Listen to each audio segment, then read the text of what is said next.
Good evening everyone. आप सभी का स्वागत है एग्री क्लासेस पर। उम्मीद करता हूं कि आप बहुत अच्छे हैं और आईबीपीएस क्लर्क एग्जामिनेशन के लिए खुद को बहुत ही अच्छे से तैयार कर रहे हैं। डे 10 होने वाला है आज, और आज के सेशन में हम डिस्कस करने वाले हैं बोट एंड स्ट्रीम, जिसका मैं पिछले 3 से 4 दिन से बहुत ज्यादा कमेंट रिसीव कर रहा हूं। और टाइम एंड वर्क के भी कुछ इंपॉर्टेंट टाइप के क्वेश्चन करेंगे, तो बहुत ही इंपॉर्टेंट सेशन होने वाला है। और एक्चुअली मैंने कुछ अच्छे लेवल के क्वेश्चंस भी रखे हैं यहाँ पे, क्योंकि बेसिक जो कॉन्सेप्ट है वो आपके इन्हीं क्वेश्चंस में रिवाइज भी हो जाते हैं और फिर अच्छे खासे थोड़ी सी प्रैक्टिस भी हो जाती है हमारे अलग लेवल के और अलग पैटर्न के थोड़े से क्वेश्चंस। एग्जाम में इसी टाइप की भी क्वेश्चंस पूछे जाते हैं और थोड़ा सा बहुत मैंने चेंज भी किया ताकि थोड़ा सा नया भी सीख पाए।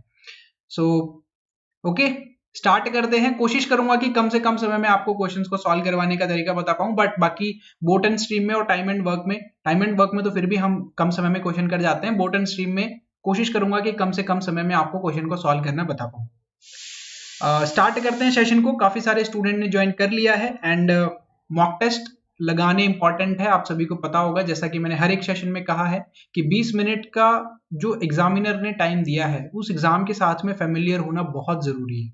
और वो कैसे हो पाएंगे? वो सिर्फ और सिर्फ मॉक टेस्ट लगा के हो पाएंगे। हमारे एप्लीकेशन पे टेस्ट सीरीज अवेलेबल है, मॉक टेस्ट अवेलेबल है। पहला टेस्ट आप सभी के लिए फ्री है, आप वो टेस्ट लगा सकते हो। डिस्क्रिप्शन बॉक्स में आपको एप्लीकेशन डाउनलोड करने का लिंक भी मिल जाएगा। सीधा चलते हैं आज के क्वेश्चन पे। फर्स्ट क्वेश्चन बहुत लेंदी क्वेश्चन नहीं है, बहुत टफ क्वेश्चन नहीं है, आप सभी के सामने है, आप सभी सॉल्व कीजिएगा, देन उसके बाद में मैं आपको इसको सॉल्व करवा देता हूं।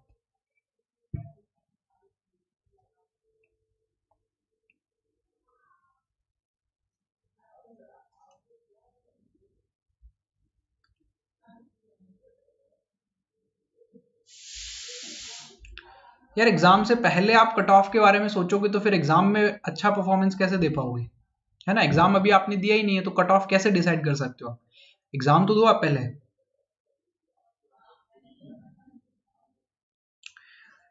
बहुत बढ़िया। देखो क्वेश्चन को सॉल्व करते हैं। आप सभी ने आंसर्स भी करने स्टार्ट कर दिए हैं। जो सीरियस कैंडिडेट्स हैं वो क्वेश्चन सामने आते ही क्वेश्चन को सॉल्व करते हैं और फिर उसका आंसर कमेंट करते हैं। और अच्छा भी लगता है कि जब आप क्वेश्चन देते हो सामने से और वो जो स्टूडेंट जो पिछले कुछ समय से आपको रेगुलर देख रहे हैं और वो आंसर करते हैं तो फिर अच्छा भी फील होता है। चलेगा, सॉल्व करते हैं क्वेश्चन को। अ boat covers 36 kilometre in upstream in 2 hours and 66 kilometre in downstream in 3 hours. एक बोट है जो 36 किलोमीटर जाती है अपस्ट्रीम में 2 घंटे में और 66 किलोमीटर चली जाती है डाउनस्ट्रीम में 3 घंटे में। Find the speed of boat in still water. Like आपको क्या बताना है? बोट की स्पीड बतानी है कि शांत जल में बोट की जो स्पीड है वो कितनी हो जाएगी। ठीक है, ये आपको यहाँ पे क्वेश्चन पूछा गया है। तो पहले तो आपको पता होना चाहिए कि अपस्ट्रीम कौन सी स्पीड होती है और डाउनस्ट्रीम कौन सी स्पीड होती है। तो दोनों का अगर मैं डिफरेंस क्लियर करूं तो अपस्ट्रीम का मतलब जिस डायरेक्शन में पानी जा रहा है उसके बिल्कुल ऑपोजिट डायरेक्शन में बोट जाएगी, है ना। जिस डायरेक्शन में पानी जा रहा है और उसके ऑपोजिट डायरेक्शन में अगर बोट जाती है तो आपको क्या कह सकते हो? आप कह सकते हो कि वो अपस्ट्रीम की स्पीड है।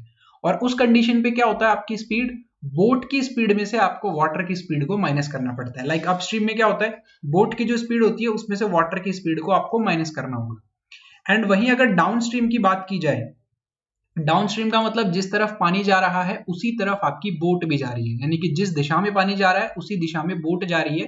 तो उस कंडीशन पे क्या होता है? बोट की स्पीड तो आपको लिखनी है, प्लस कर देनी है उसमें वाटर की स्पीड। तो प्लस आपने कर दी वाटर की स्पीड।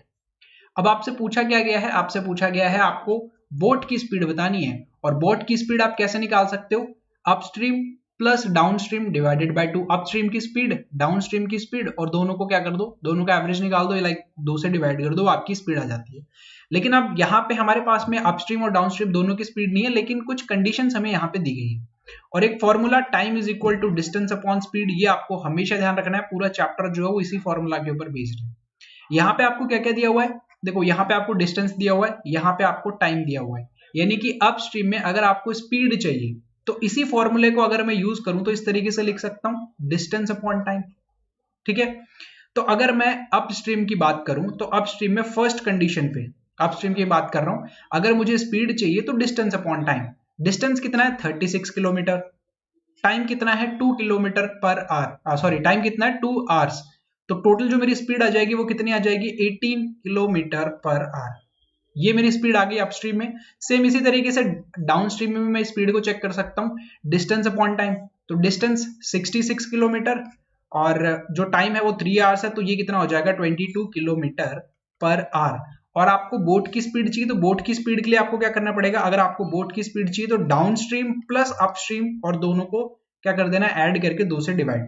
तो क्या लिखोगे आप, यहाँ पे आप डाउन स्ट्रीम की स्पीड लिखोगे पहले तो, और उसके बाद में आप लिखोगे अपस्ट्रीम की। तो down stream 22, upstream 18 divided by 2, 40/2 कितना बन जाएगा, 20 बन जाएगा, और ऑप्शन नंबर डी आपका करेक्ट आंसर हो जाएगा। ठीक है, बिल्कुल कॉन्सेप्ट से सिखा दिया है, पहला क्वेश्चन बिल्कुल टफ नहीं था।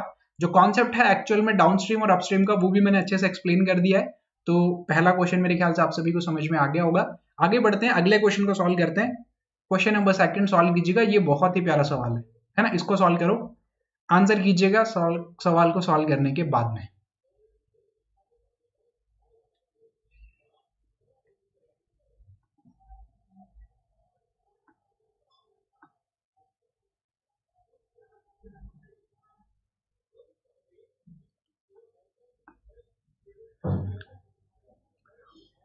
टेलीग्राम पे पीडीएफ नहीं मिल रही है, पॉसिबल ही नहीं है सर। हर एक क्लास की जो पीडीएफ है वो मैं भेज रहा हूँ, हर एक क्लास की पीडीएफ भेजी है मैंने टेलीग्राम पे, आप चेक करो।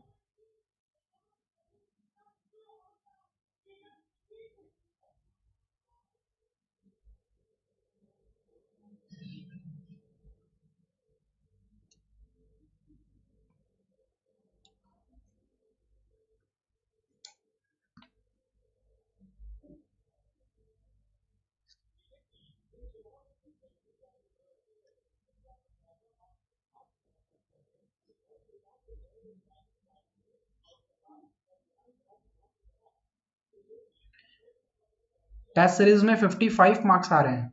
देखो, कोशिश करो, एनालाइज करो उस टेस्ट का जो आपने दिया है, ये चीज देखो उसमें कि आपने कहाँ पे गलती की, कौन सा वो पर्टिकुलर पार्ट है, कौन सा पर्टिकुलर टॉपिक है, कौन सा वो सब्जेक्ट है जिसमें आप थोड़ा पीछे रह रहे हो, और बस उसी पर्टिकुलर पार्ट को आप टारगेट करो आप बचे हुए दिनों में, ताकि वहां पे आप और अच्छा कर पाओ, है ना। इस तरीके से आपको खुद का एनालाइज करते हुए चलना है सभी के सभी टेस्ट में।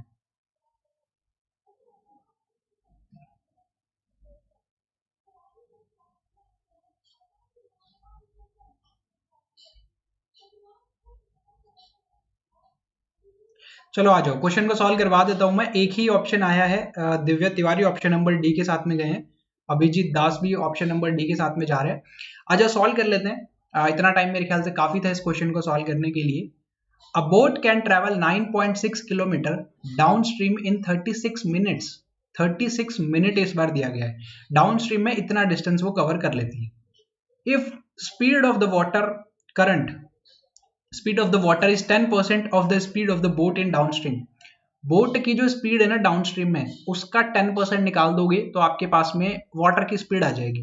ठीक है, how much time will boat take to travel 19.2 kilometre upstream. तो अपस्ट्रीम में पानी के विपरीत दिशा में 19.2 किलोमीटर जाने के लिए उसको कितना समय लगेगा बोट को, ये आपसे पूछा गया है।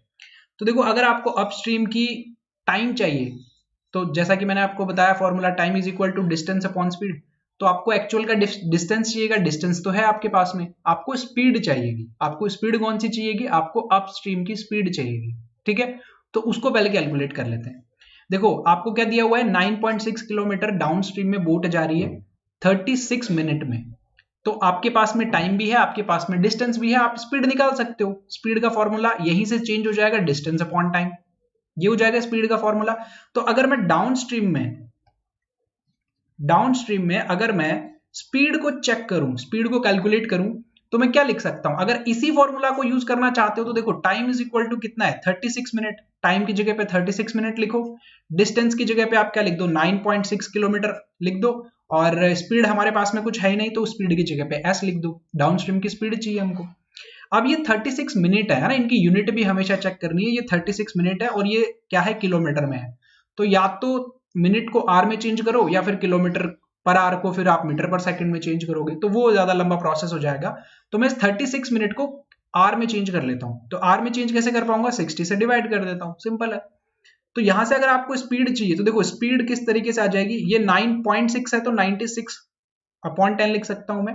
और ये जो फ्रैक्शन वैल्यू है, ये राइट हैंड साइड पे जाके क्या हो जाएगी, रेसिप्रोकल हो जाएगी, 60/36 आप लिख सकते हो। तो यहां से आप इसको कैंसिल आउट कर दोगे, ये 6 टाइम और ये कितने टाइम हो जाएगा, 16 टाइम। यानी कि जो स्पीड है वो कितना आ जाएगी, 16 किलोमीटर पर आवर। ये जो स्पीड आई है आपकी, ये कौन सी स्पीड आई है, ये आपकी डाउन स्ट्रीम की स्पीड आई है। ये कौन सी स्पीड आई है आपकी, डाउन स्ट्रीम की स्पीड आ गई है उस बोट की। और वाटर की जो स्पीड है ना, वो डाउन स्ट्रीम में जो बोट की स्पीड है उसका 10% है। यानी कि डाउन स्ट्रीम में बोट की स्पीड कितनी है, 16 किलोमीटर, इसका 10% यानी कि 1.6। तो आप क्या कह सकते हो कि वाटर की जो स्पीड है वो कितनी है, इसका 10 यानी कि 1.6 किलोमीटर पर आवर। ठीक है, ये आपका किसकी हो गई है, वाटर की स्पीड हो गई है। तो अब आपको क्या चाहिए, अब आपको चाहिए अपस्ट्रीम की स्पीड, वही तो चाहिए आपको, तभी तो आप टाइम को कैलकुलेट कर पाओगे। तो देखो अपस्ट्रीम की अगर स्पीड चाहिए मेरे को, तो मुझे एक्चुअल में बोट की स्पीड भी चाहिएगी। यहां तो मेरे पास में डाउन स्ट्रीम में बोट प्लस वाटर की स्पीड है, लेकिन मुझे दोनों की अलग अलग चाहिए। तो देखो अगर मैं, ये टोटल मेरी डाउन स्ट्रीम की स्पीड है 16 किलोमीटर पर आवर, वाटर की स्पीड 1.6 किलोमीटर पर आवर है, तो दोनों का जो डिफरेंस होगा वही तो होगा डाउन स्ट्रीम की स्पीड। जो टोटल स्पीड थी उसमें से 1.6 को माइनस कर दो, या इस तरीके से आप इसे इक्वेशन से समझना चाहते हो तो ये देखो, बोट प्लस वाटर आपका डाउन स्ट्रीम होता है, ये कितना दिया हुआ है 16, वाटर की आपके पास में ऑलरेडी है 1.6, तो बोट की कितनी हो जाएगी 16 माइनस 1.6, और बोट की स्पीड आ जाएगी आपकी 14.4। 14.4 आपका क्या आ जाएगी, बोट की स्पीड आ जाएगी। एक्चुअल जो बोट की स्पीड है वो आपके पास में आ चुकी है। ठीक है, तो यहां पर इसको मैं हटा दूं, ये कैलकुलेशन हम ऑलरेडी कर चुके हैं। तो अब मैं यहाँ पे डायरेक्ट क्या लिख रहा हूँ, डाउन स्ट्रीम की जो स्पीड है वो यहाँ पे लिख देता हूँ मैं। ये कितनी है 16 kilometre per our down stream की स्पीड है। बोट की जो स्पीड है वो कितनी है, अब हमको मिल गई है कितना 14.4। ये हमारी किसकी स्पीड है, बोट की स्पीड है, जैसा कि अभी हमने कैलकुलेट कर लिया था। ठीक है, अब उसके बाद में ध्यान से समझो, उसके बाद में ध्यान से समझो, देखो एक्सप्लेन करूंगा एक एक चीज को, किसी भी तरीके का डाउट नहीं रहेगा आपको। बोट की स्पीड आ गई, तो अगर अब मुझे अपस्ट्रीम की स्पीड चाहिए,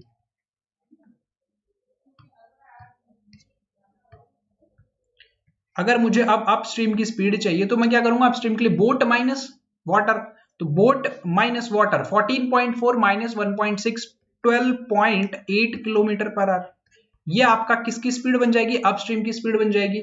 और अगर टाइम चाहिए आपको अपस्ट्रीम में, डिस्टेंस कवर करना है 19.2 का, तो time is equal to distance, distance upon speed, कितना 12.8, ये कितना हो जाएगा, पॉइंट से पॉइंट हटाओगे 192, 128, 16 से करोगे तो देखो ये कितना टाइम 12 टाइम, और ये 8 टाइम हो जाएगा, 8 से करोगे तो 1.5 आवर आपका क्या आ जाएगा, करेक्ट आंसर आ जाएगा।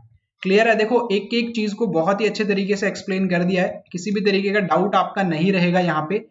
इसमें आपको अपस्ट्रीम की स्पीड जो है उसको निकालनी पड़ेगी, तभी आप फाइनल जो आपकी स्पीड है ना उसको, फाइनल जो टाइम था अपस्ट्रीम में उसको निकाल पाओगे। ठीक है जी, नेक्स्ट जो हमारे सेशंस होंगे उसमें कोशिश करूंगा कि मैं टाइमर भी यहाँ पे लगा दूं। आगे बढ़े, मेरे ख्याल से क्वेश्चन आपने समझ लिया होगा, बहुत ही अच्छा क्वेश्चन था, और इससे भी अच्छा क्वेश्चन है। अब क्वेश्चन नंबर 3 जो है वो उस क्वेश्चन से भी और एक अच्छा क्वेश्चन है, बनाइएगा।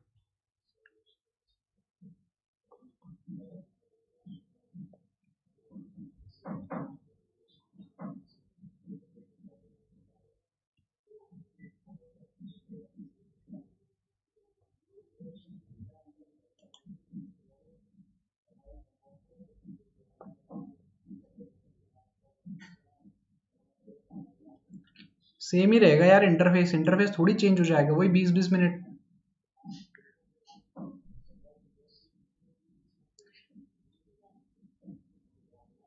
सेम तरीके का इंटरफेस रहेगा, कुछ चेंज नहीं होने वाला।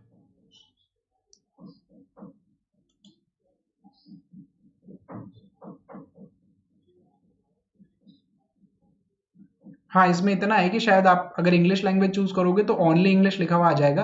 आरआरबी में क्या था कि इंग्लिश और हिंदी दोनों एक साथ लिखे हुए आ रहे थे, लेकिन इस एग्जाम में ये होगा कि पर्टिकुलर लैंग्वेज जो आप पहले से सेलेक्ट करके चल रहे हो वही आपको देखने को मिलेगी। नहीं, उसमें रीजनल लैंग्वेज को ऐड किया था ना, इसलिए ऐसा कुछ हो गया था मेरे ख्याल से, बाकी इसमें नहीं होगा। इसमें जो आपका जो नॉर्मल जो आपका इंटरफेस होता है वही आपको देखने को मिलेगा।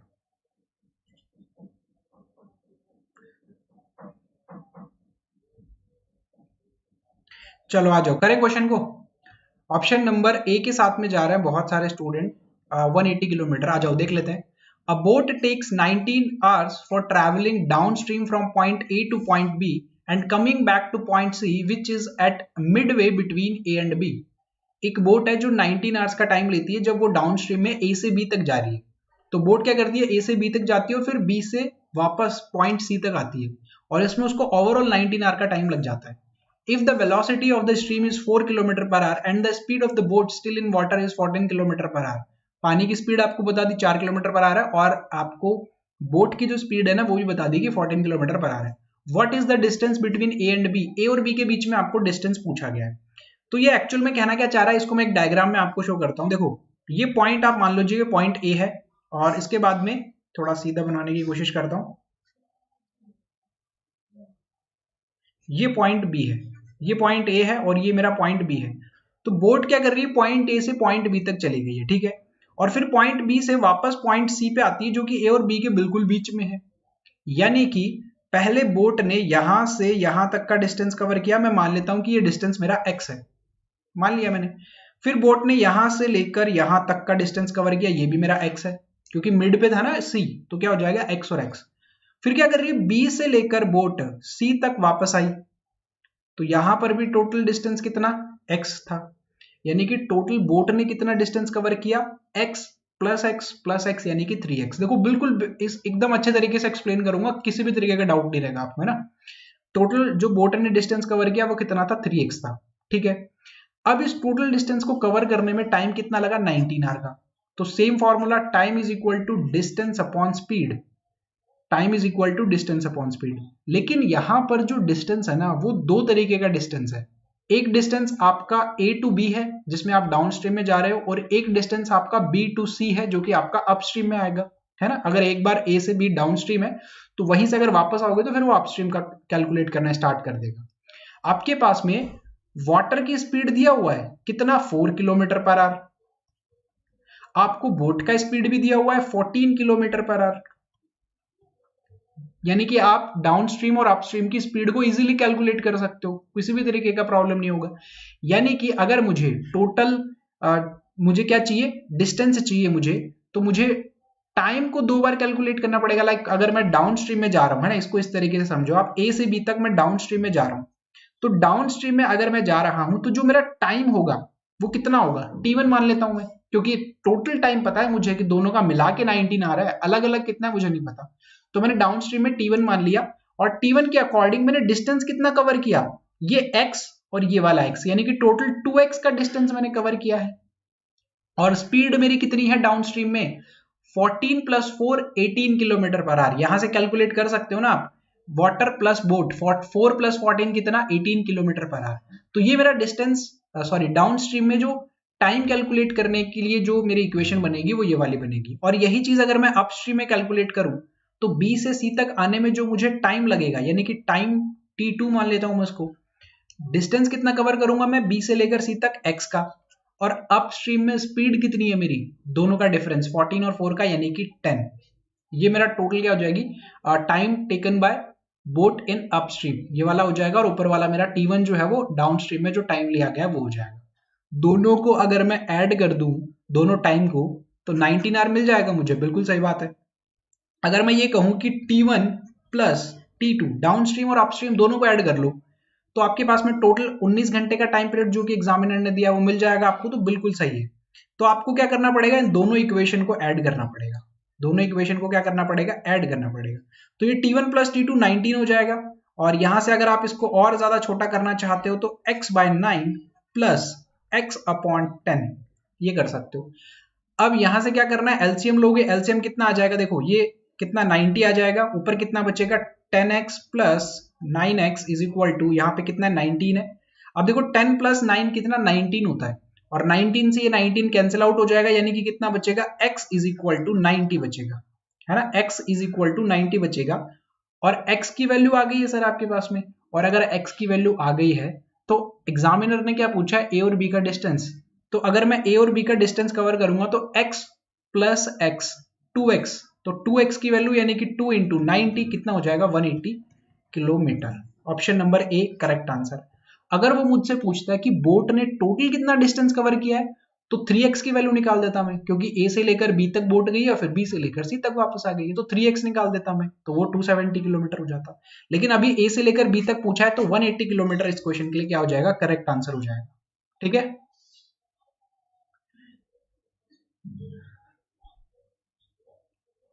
बहुत बढ़िया। देखो 180 मेरे ख्याल से आप सभी को यहाँ पे क्लियरली समझ में आ गया है।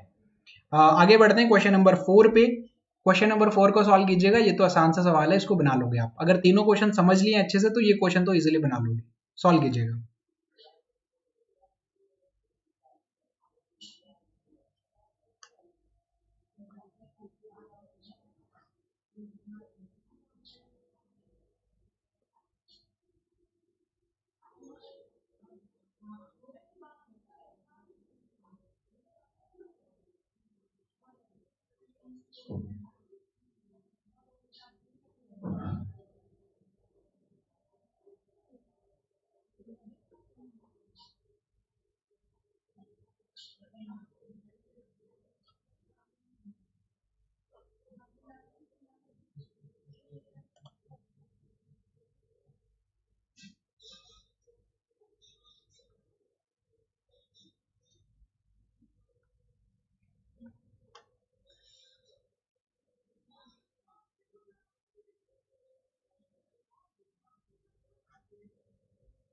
आज जो बनाए सवाल को,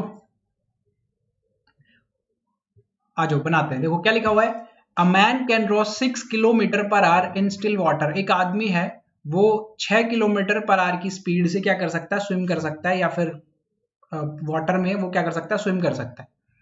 When the river is running at 1.2 kilometre per our, जब पानी की जो स्पीड है, जो रिवर है वो 1.2 किलोमीटर पर आवर की स्पीड से चल रही है, यानी कि जो पानी की स्पीड है वो 1.2 किलोमीटर पर आवर रहेगी।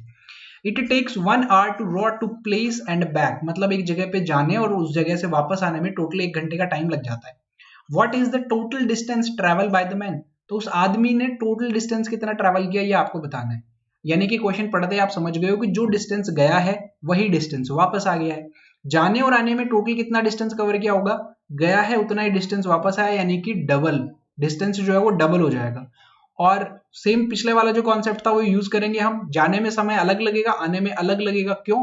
क्योंकि एक बार डाउनस्ट्रीम और एक बार अपस्ट्रीम। पिछले वाला कॉन्सेप्ट जो था उसी के ऊपर बेस्ड है ये वाला क्वेश्चन। तो हम क्या करेंगे, जो टोटल टाइम हमको दिया हुआ है, टोटल टाइम कितना दिया हुआ है, 1 आवर। ठीक है, पिछले वाले क्वेश्चन की तरह करें तो T1 प्लस T2 डायरेक्ट अगर मैं करना चाहूं अगर पिछले वाले क्वेश्चन को, तो मैं इस तरीके से कर सकता हूं कि जाने का और वापस आने का। देखो इस तरीके से एक पॉइंट है जहां से एक बोट, वो आदमी स्विम करते गया और वापस स्विम करते हुए वापस आ गया, यानी कि ए से लेकर बी तक गया। तो एक्स डिस्टेंस उसने जाने में कवर किया होगा और एक्स डिस्टेंस ही उसने वापस आने में कवर किया होगा। लेकिन एक बार वो डाउन स्ट्रीम में है और एक बार वो अप स्ट्रीम में है, तो डिस्टेंस जो है ना उसको मैंने एक्स मान लिया। गया है डाउन स्ट्रीम में, तो डाउन स्ट्रीम का जो उसका स्पीड होगा वो कितना होगा, 6 किलोमीटर आवर तो उसका खुद का है और 1.2 वाटर का है, तो दोनों ऐड हो जाएंगे, 7.2 लिखोगे आप डायरेक्टली। प्लस वापस आ रहा है अपस्ट्रीम में, तो आप क्या कहोगे, एक्स डिस्टेंस कवर किया है 6 और 1.2 का डिफरेंस 4.8, ये क्या हो जाएगा, उसकी टोटल स्पीड हो जाएगी। T1 प्लस T2 1 घंटा, 1 आवर आपको दिया हुआ है। 7.2 4.8, आपको क्या करना है, एलसीएम निकालना है। 7.2 नहीं होगा, डबल करो, 14.4 2 टाइम्स हो जाएगा, 3 टाइम्स हो जाएगा, बिल्कुल 14.4। तो ये 2 टाइम्स कैंसिल आउट हो रहा है, तो 2x, और ये कितने टाइम 3 टाइम्स हो रहा है तो 3x। ये कितना हो जाएगा 14.4, ये 5x हो जाएगा। और x की वैल्यू आप यहां से इजीली निकाल सकते हो, 14.4 डिवाइडेड बाय 5। लेकिन आपको क्या बताना है, टोटल डिस्टेंस कितना कवर किया है, तो टोटल डिस्टेंस तो a से b फिर b से a, यानी कि 2x। तो आपको 2x की वैल्यू चाहिए, तो x की निकाल लो और उसके बाद में इसको 2 से मल्टीप्लाई कर देना। तो यहाँ पे देखोगे तो 2 टाइम्स करोगे 10 हो जाएगा, 4 बचेगा, 8 टाइम्स 40, फिर उसके बाद में 8 टाइम्स और एक डिजिट के बाद में पॉइंट, यानी कि 20, एक सेकेंड 2.88, एक सेकेंड डिवाइड किया है ना हमने, तो ये 2.88 यहाँ पे हमको मिल जाएगा। ठीक है, अब इसका डबल कर देना है क्योंकि 2x की वैल्यू चाहिए ना हमको, तो ये तो एक तरफ का डिस्टेंस आया है। तो अगर मैं इसका डबल करूं तो ये देखो 280 का डबल करोगे 560, 8 का डबल करोगे 16, 560 प्लस 16 576, यानी कि ऑप्शन नंबर सी इसके लिए करेक्ट आंसर हो जाएगा। 288 को 2 से मल्टीप्लाई करना है ना, तो मैंने कुछ इस तरीके से मल्टीप्लाई कर दिया कि 280 प्लस 8, इस तरीके से ब्रेक करके फिर मैंने मल्टीप्लाई किया 2 से।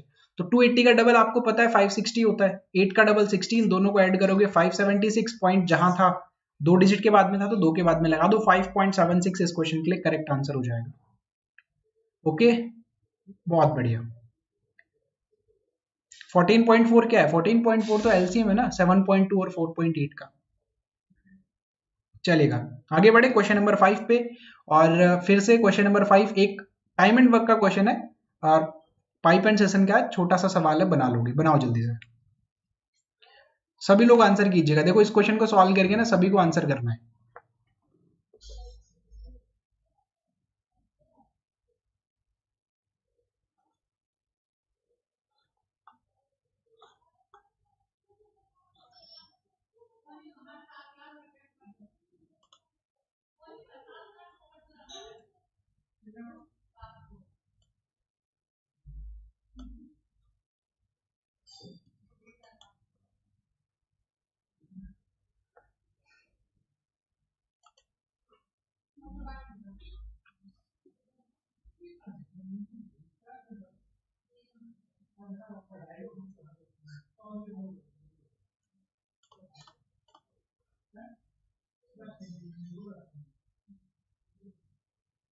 चलो आ जाओ, करें क्वेश्चन को।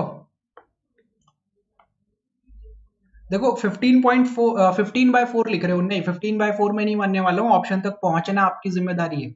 ऑप्शन तक पहुंचना पड़ेगा आपको, क्योंकि 15/4 तो लिखा हुआ ही नहीं है। उसको और ज्यादा मिक्स फ्रैक्शन में बनाओ और देखो कि यहाँ पे कौन सा आंसर बन सकता है। आ जाओ, आसान सा सवाल है ये तो। क्या लिखा हुआ है? 2 inlet taps A and B can fill a tank in 36 minute and 60 minutes respectively.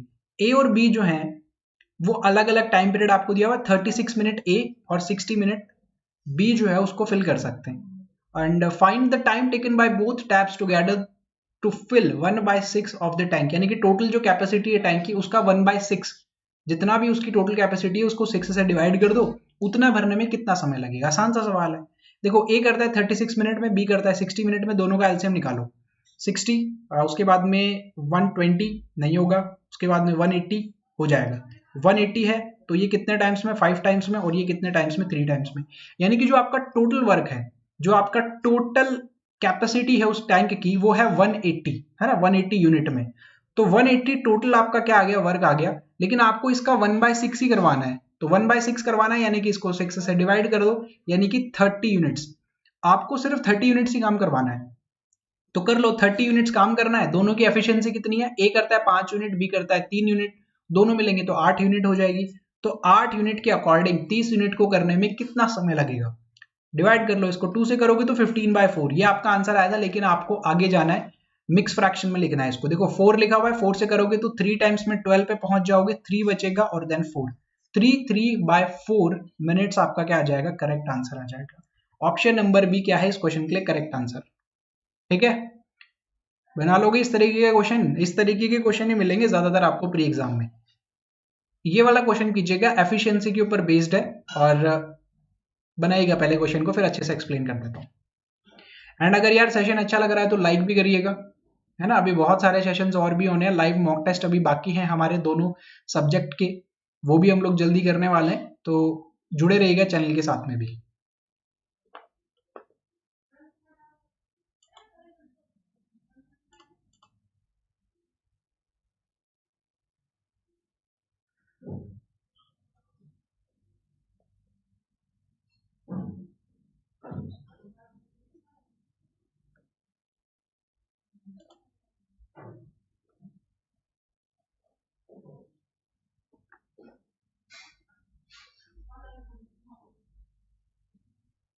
Narendra Modi 4 days इनका आंसर आया। चलो ठीक है,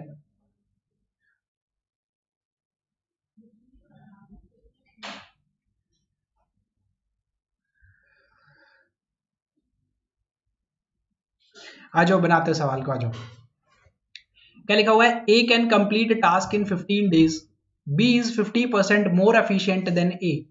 ए काम को 15 दिन में कर सकता है, बी जो है वो 50% ज्यादा एफिशिएंट है ए से।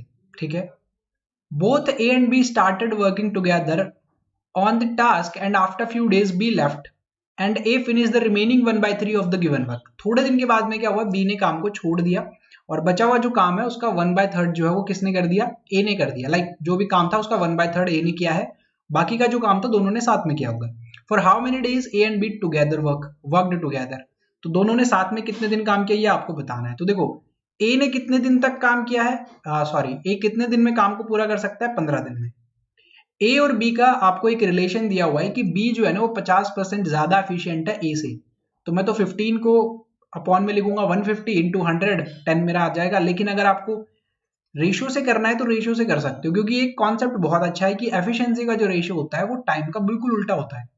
तो एफिशिएंसी का निकाल सकता हूं मैं कि बी जो है वो 50% ज्यादा एफिशिएंट है ना, यानी कि 1/2 अगर आप निकालोगे तो ए अगर 2 यूनिट करता है तो बी कितना करेगा, 3 यूनिट करेगा। कैसे आ गया सर, 50% का मतलब 1/2, यही होता है। तो अगर ए के लिए 2 यूनिट है और ए से ज्यादा है बी, तो 2 + 1 3 यूनिट किसके लिए हो जाएंगी, बी के लिए हो जाएंगी। ठीक है, तो ए और बी का जो आपका यहां पर रेशियो निकल के आ रहा है वो कितना आ रहा है, 2:3। ये इनकी एफिशिएंसी है। ठीक है, ये इनकी एफिशिएंसी है। और जो टाइम का रेशियो होता है वो एफिशिएंसी का बिल्कुल रिवर्स, बिल्कुल उल्टा हो जाता है, यानी कि 3/2 हो जाएगा। ये क्या हो जाएगा, इनका टाइम का रेशियो हो जाएगा। तो अगर ए 3 यूनिट समय लेता है और एक्चुअल में उसने 15 डेज लिए हैं, तो 3 यूनिट का मतलब 15 दिन, तो 1 यूनिट का मतलब 5 दिन हो जाएगा, और 2 यूनिट का मतलब 10 दिन हो जाएगा। तो बी कितने दिन में कर सकता है उस काम को, 10 दिन में कर सकता है। और बी जो है वो ए से 50% ज्यादा एफिशिएंट हो गया। ठीक है, कॉन्सेप्ट है, इसको ध्यान रखना हमेशा। आपको ये कॉन्सेप्ट ध्यान में रखना है और इसको यूज करते रहना है क्वेश्चंस में भी, ताकि आप लोग क्या रखो, इसको ध्यान में रख पाओ। और ज्यादा से ज्यादा इस तरह के कॉन्सेप्ट को यूज करोगे ना, देखो तो मजा भी आएगा क्वेश्चन को सॉल्व करने में, और इन तरह के क्वेश्चन के साथ में थोड़ा सा फील करोगे कि हाँ कंफर्टेबल फील करोगे इस तरह के क्वेश्चन के साथ में फिर, क्योंकि ए और बी का रिलेशन आपके पास में आ गया, टोटल नंबर ऑफ डेज ए कितने लेता है, बी कितने रहता है। अब क्या करना है, दोनों को काम करना स्टार्ट करना है, यानी कि टोटल वर्क आपको चाहिए तो दोनों का एलसीएम 30 आ जाएगा, और एफिशिएंसी तो मेरे पास में पहले से थी 2:3। ठीक है, टोटल वर्क मिल गया मुझे कितना, 30। लेकिन इसका 1/3 जो है ना वो तो अकेला ए कर देता है। भाई इन्होंने काम करना स्टार्ट किया, और इस टोटल 30 का 1/3 यानी कि 30 का 1/3 अगर आपको निकालना है तो कितना, 10 यूनिट्स। 10 यूनिट्स तो ए ने अकेले ने कर दिया। तो इन 10 यूनिट्स को करने में ए को कितना समय लगा होगा ये निकालने की जरूरत नहीं है, ये नहीं पूछा हमसे, उसने ये पूछा है कि ए और बी को कितना समय लगा होगा साथ में काम करने में। तो अगर 10 यूनिट ए ने किया है ना, टोटल मेरे पास में 30 यूनिट्स हैं, ए अकेला 10 कर रहा है, तो बची कितनी, 20 यूनिट। ये 20 यूनिट ए और बी ने मिलकर करी होंगी, और यही पूछा है बस आपसे कि ये कितने समय में इन्होंने की होगी। तो दोनों का देखो 2 + 3, दोनों की एफिशिएंसी कितना, 5 यूनिट, डिवाइड कर दो 4 डेज। ठीक है, ऑप्शन नंबर सी क्या हो जाएगा, करेक्ट आंसर हो जाएगा। यहां पर कई बार क्या करते हैं हम कि ए के लिए निकाला 10 यूनिट्स, और फिर बस ए को भी डिवाइड करके देखेंगे कि देखो 2 किया और 5 दिन ए ने लिए, जरूरत ही नहीं थी ना इसको कैलकुलेट करने की। अगर ये पूछता कि टोटल काम कितने दिन में हो गया है ना, टोटल काम कितने दिन में हो गया है, तब हम करते कि भाई 4 दिन तो यहां पे लगे और 5 दिन यहां पे लगे, तब हमारा आंसर होता 9 दिन। तब जरूरत पड़ती इसको कैलकुलेट करने की, लेकिन अभी नहीं पूछा था तो इसको कैलकुलेट करने की जरूरत नहीं है। और इसी तरीके से थोड़ा थोड़ा समय आपको एग्जाम में भी बचाना सीखना होगा, है ना। आगे बढ़े, बहुत ही अच्छा सवाल था। अगला क्वेश्चन बनाइएगा, क्वेश्चन नंबर 7 सॉल्व कीजिएगा, ये भी बहुत अच्छा सवाल है, बनाइए।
36 डेज के साथ में आप सभी लोग जा रहे हो।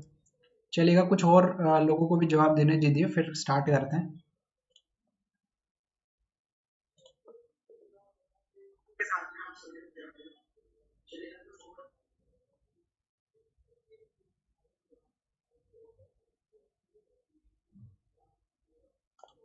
चलो आ जाओ, करें क्वेश्चन को सॉल्व।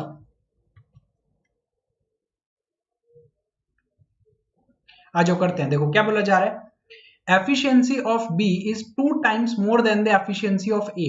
बी की जो एफिशिएंसी है वो ए की एफिशिएंसी से 2 गुना ज्यादा है। 2 गुना और 2 गुना ज्यादा होने में फर्क होता है ना, इसको ध्यान से समझिएगा आप लोग। अभी बोथ स्टार्टेड वर्किंग ऑल्टरनेटिवली, अलग अलग दिन में स्टार्ट करते हैं, स्टार्टिंग विद बी। पहले बी काम करेगा, फिर ए, फिर बी, फिर ए, इस तरीके से, and complete the work in total 37 days, और 37 दिन में काम को कंप्लीट कर देते हैं। If C alone complete the same work in 50 days, अगर सी अकेले उस काम को 50 दिन में कंप्लीट कर देता है, then find in how many days A and C together will complete the work. तो ए और सी मिलकर उस काम को कितने दिन में खत्म कर देंगे, ये चीज आपसे पूछी गई है। तो क्वेश्चन को हमने समझ लिया अच्छे से। अब आ जाते हैं कि क्वेश्चन को सॉल्व किस तरीके से करें। तो आपको सबसे पहले तो इनकी जो एफिशिएंसी है ना, उसका रेशियो समझना होगा। बी इज 2 टाइम्स मोर लिखा हुआ है यहाँ पे। इसका मतलब अगर ए की 1 यूनिट होगी तो बी की इसका डबल करो, एक का डबल 2, उससे भी ज्यादा, एक ज्यादा, कितना 3, 2 टाइम्स मोर। तो 2 टाइम्स करो, तो 2 टाइम्स क्या, तो 2 आ गया, और प्लस उसका जो ए का एफिशिएंसी थी उसको ऐड करोगे तो 3। तो अगर ए की एफिशिएंसी 1 यूनिट है तो बी की एफिशिएंसी 3 यूनिट हो जाएगी। ठीक है। अब वो क्या कर रहे हैं, ऑल्टरनेटिव डेज पर काम करना स्टार्ट कर रहे हैं, स्टार्टिंग विद बी। यानी कि सबसे पहले बी करेगा काम, उसके बाद में कौन करेगा, ए करेगा काम, फिर से कौन करेगा, बी करेगा, उसके बाद में फिर ए करेगा।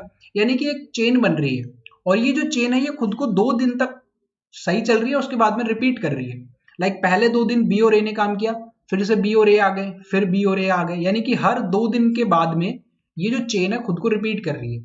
तो मैं ये कह सकता हूं कि जो 2 दिन है, ये जो स्टार्टिंग के जो 2 दिन है, इसमें कितना काम हो रहा है, 3 यूनिट तो कौन करेगा, बी करेगा, और 1 यूनिट कौन करेगा, ए करेगा। तो टोटल काम कितना हो रहा है, 4 यूनिट। तो मैं ये कह सकता हूं कि 4 यूनिट काम जो है ना वो 2 दिन में हो रहा है।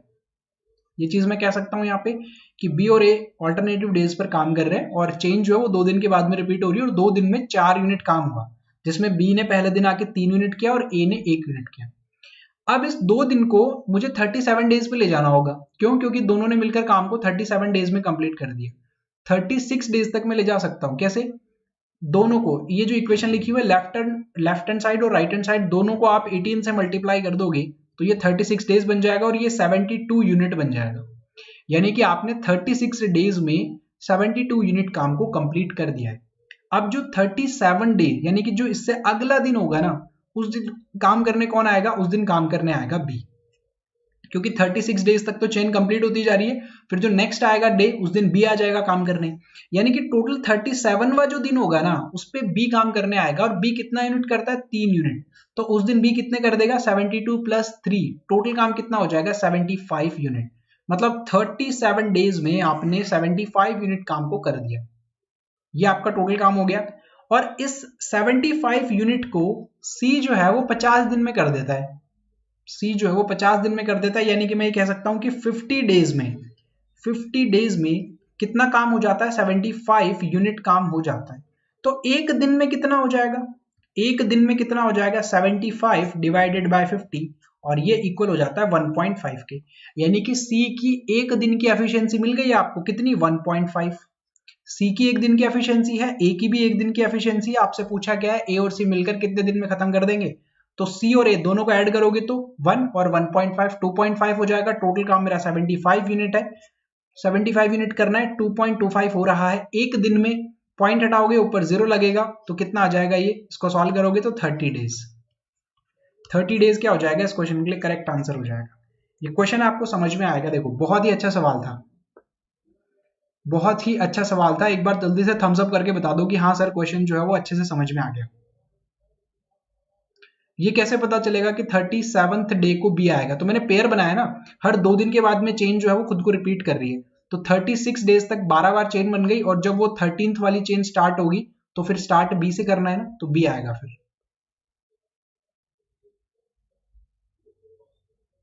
हाँ बी से स्टार्ट करना है, ऑड पे बी आएगा, इस तरीके से भी आप जा सकते हो। ठीक है, चलो बहुत बढ़िया, आगे बढ़े, आगे बढ़ते हैं। बहुत ही अच्छा सवाल था, और इससे भी एक और अच्छा सवाल कर लेते हैं हम, है ना। ये वाला क्वेश्चन अगर आपने बना लिया देन टाइम एंड वर्क का कोई भी क्वेश्चन नहीं छोड़ के आने वाले हो आप पेपर में, बनाइएगा क्वेश्चन को।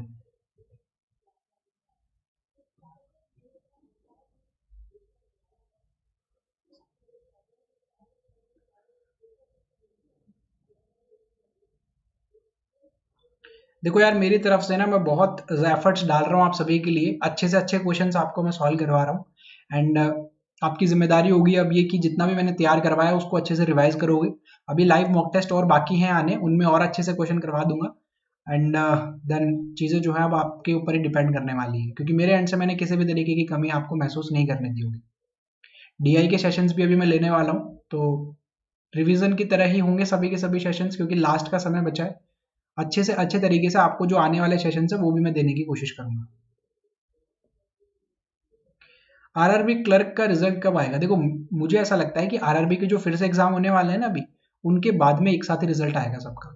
जिसका एग्जाम रह गया था अभी उनका फिर से एग्जाम होने वाला है ना, तो उनका एग्जाम हो जाएगा, उसके बाद में सभी का एक साथ ही आने वाला है।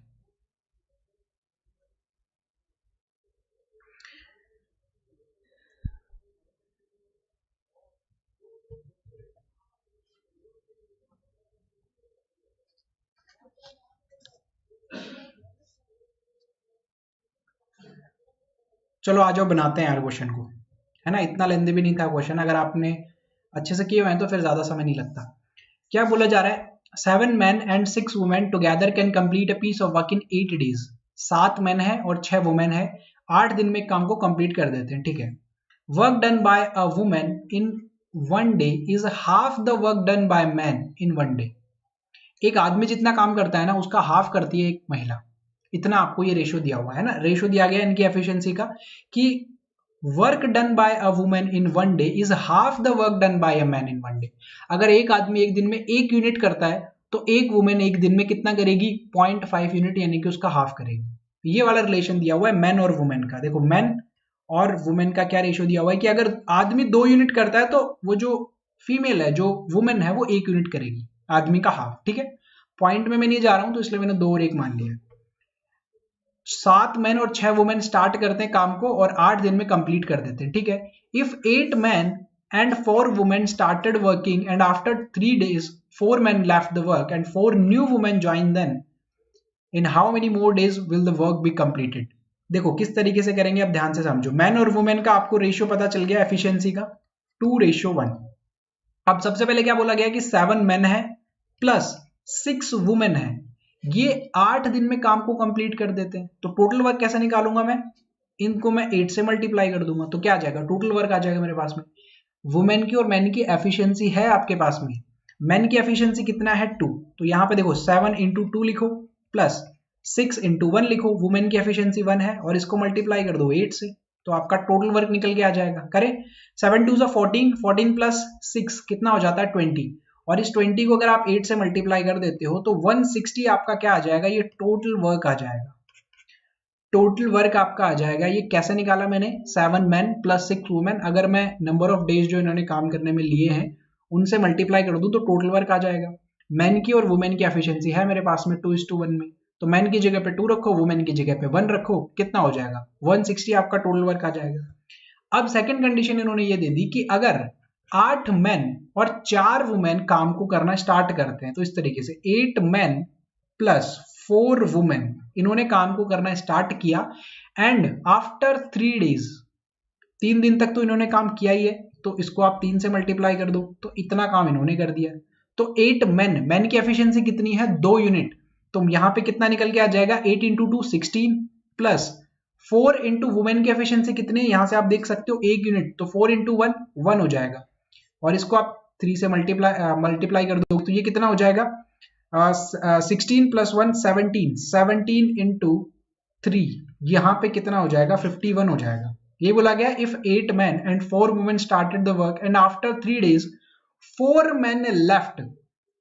अगले 3 दिन के बाद में क्या हुआ? 4 आदमी ने काम को छोड़ दिया एंड 4 न्यू वुमेन ज्वाइन, और 4 नई वुमेन ने क्या कर लिया? उनको ज्वाइन कर लिया। तो देखो अब क्या हुआ है, पहले 8 मैन थे तो अब क्या हो गया? 4 मैन छोड़ के चले गए तो अब 4 क्या बची हैं? मैन बचे हैं यहाँ पे, प्लस उसके बाद में क्या बचा हुआ है यहाँ पे? 4 नई वुमेन ज्वाइन कर लेती हैं, तो पहले 4 वुमेन थी अब 4 और आ गई, तो टोटल 8 वुमेन हो गई यहाँ पे, ठीक है। अब इन्होंने क्या कर दिया? बचा हुआ काम को कितने दिन में करेंगे आपसे पूछा गया। तो देखो ध्यान से समझना, यहाँ पे ये कितना बन रहा है? एक सेकंड, ये 4 आएगा ना? एक मिनट, हाँ बिल्कुल बिल्कुल बिल्कुल सही कह रहे हो, 4 आएगा यहाँ पे। 4 आ जाएगा, यहाँ पे 4 आ जाएगा। ठीक है ठीक है ठीक है। 1 से मल्टीप्लाई करना है तो 4 इंटू 1 4 होता है, ये मल्टीप्लाई बाय 3 और 20 इंटू 3 कितना हो जाएगा 60 हो जाएगा। तो 60 यूनिट इन्होंने कर दिया, बचा कितना, टोटल मेरे पास में 160 था, 60 इन्होंने कर दिया, बच गया कितना 100, और ये 100 यूनिट इन सबको करना है, इन सबको करना है, यानी कि मैन 2 यूनिट करता है तो 8 यूनिट यहाँ पे प्लस वुमेन 1 यूनिट करती है तो 8 यूनिट, यानी कि दोनों मिला के कितना 16 यूनिट करेंगी। करना कितना है 100 यूनिट, तो 100 यूनिट को करने में 16 के अकॉर्डिंग कितना टाइम लग जाएगा। तो देखो 4 से कर सकते हो क्या, 4 से कर सकते हो, यहाँ पे ये कितना हो जाएगा 100 बचा था 16, तो आप करोगे 4 से ये 25 देगा, ये 4 देगा, 4 से आप डिवाइड करोगे तो 6.25 आपको मिल जाएगा, यानी कि ऑप्शन नंबर डी क्या हो जाएगा, करेक्ट आंसर हो जाएगा। ठीक है, क्लियर है यहां तक क्वेश्चन? बिल्कुल 6.25 जो होगा वो इस क्वेश्चन के लिए करेक्ट आंसर है, 6.25।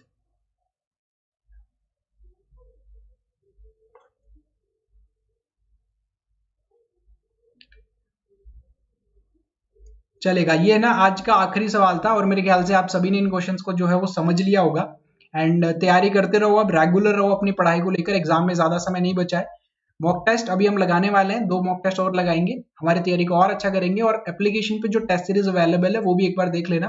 पहला टेस्ट फ्री ऑफ कॉस्ट है, उसके लिए कोई पैसा नहीं लग रहा, तो एक बार उसको जरूर विजिट कर लीजिएगा। ठीक है, फिलहाल के लिए सिर्फ इतना ही, मिलते हैं नेक्स्ट सेशन में। कोशिश करूंगा कि कल का जो दिन होगा उसमें आपको मैं मॉक टेस्ट लगवाऊंगा, मैथमेटिक्स का मॉक टेस्ट सॉल्व करेंगे। ठीक है, तो फिलहाल के लिए सिर्फ इतना ही, मिलते हैं नेक्स्ट सेशन में। Thank you.